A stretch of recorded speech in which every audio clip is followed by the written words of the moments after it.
Today we're looking at silhouettes. I've managed to get a lovely silhouette here. It's quite cheery. It's off the Crab Rave video, quite entertaining. I managed to do a screenshot because I quite fancied doing the crab.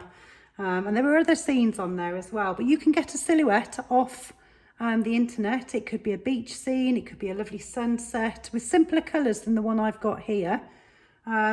Or you could make up your own toned background and then find something interesting to put on it. It might be a unicorn, it might be an animal with a nice interesting outline. This crab's quite an interesting outline, as I'd already mentioned. Beautiful colours, faded from dark to light is what we're after.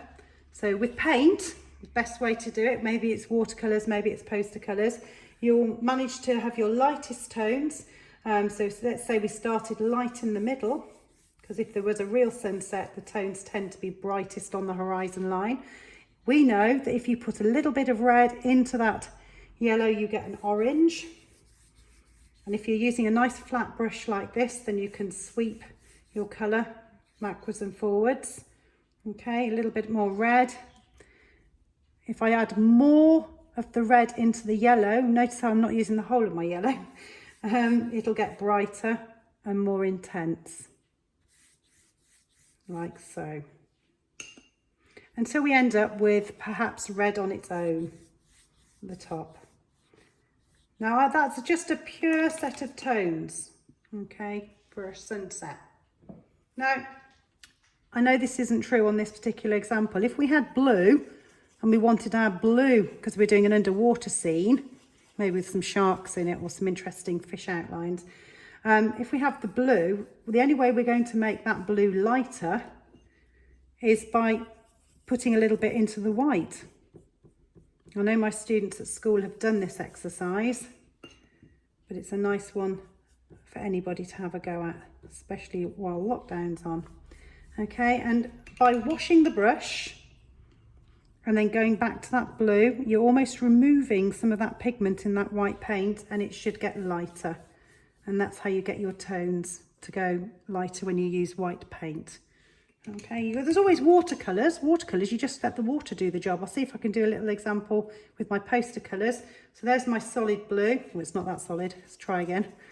Okay, if I wanted that blue to get lighter, I might wash my brush, get rid of the excess water, and then I could just gently encourage it,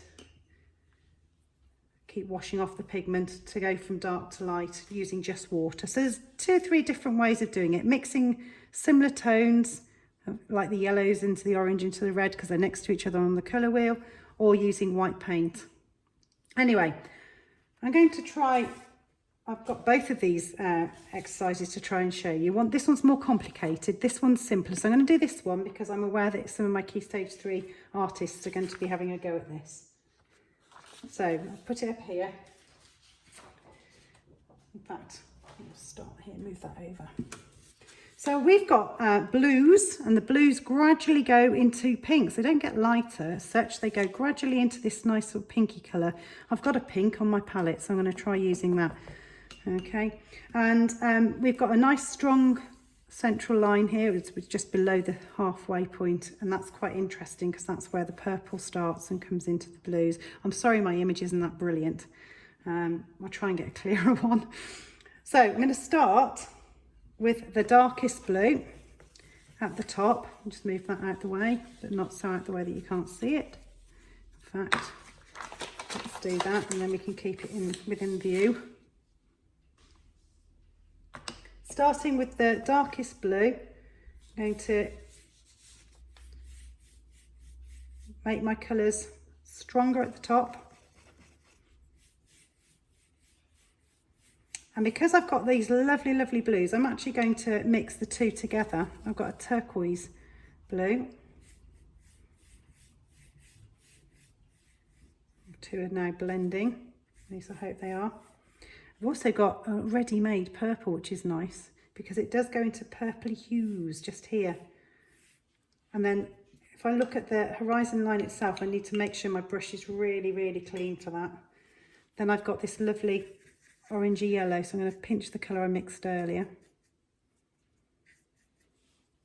I'm going to put a stronger line of the yellow, maybe a bit of purple and red.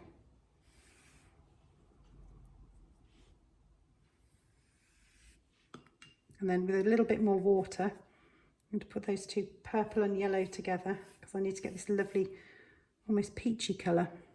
There's lots of different tones. If you're using acrylics for this exercise, you get a lovely sort of intensity. I think I've got a bit of dirt in my yellow, which is a bit annoying. It's not giving me the pigment I wanted. Let's try again. Oh, it's going a bit too dark.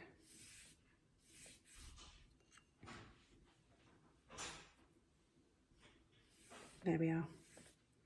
That will do. And then we go on to the blue. There's a blue with a bit of purple as we come to this area here. I'm ignoring where the actual shadow, the landscape or the silhouette starts.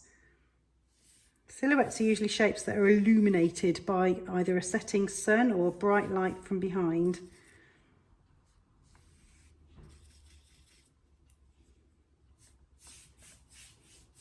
So we've got these nice tones now onto the water, and it's a lot more turquoisey down here. You could almost argue there's a bit of black in it, but I'm trying to simplify it and make sure that we can get an effective silhouette from it. So there we are.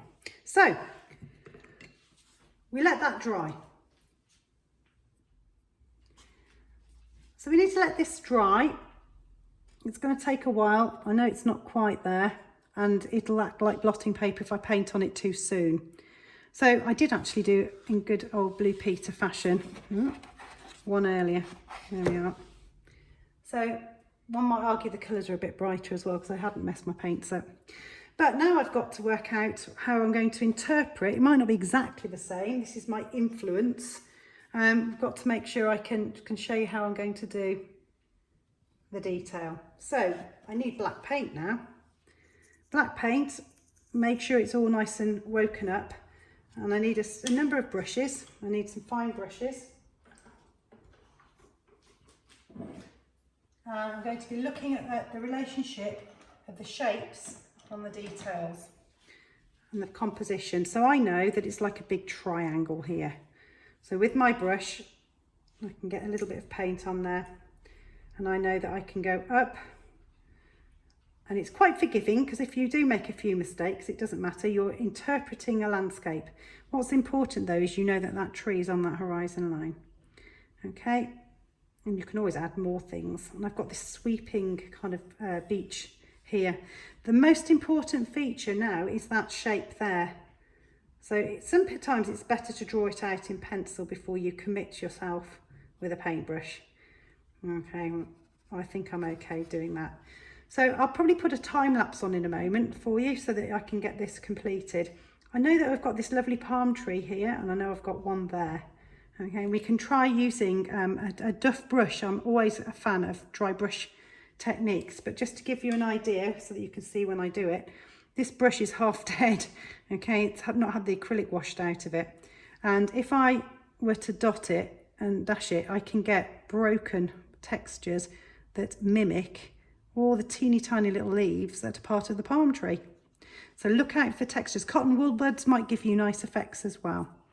So I'm going to time lapse this to complete it, and then I shall automatically go on to the crab one that I mentioned earlier, which is this one, because I've also done another background for that one as well. And it's a bit more complicated with this little crab here and all these leaves. So enjoy the time lapses and have a go yourself, whether it be a dinosaur or whether it be another animal on a nice toned background as a silhouette.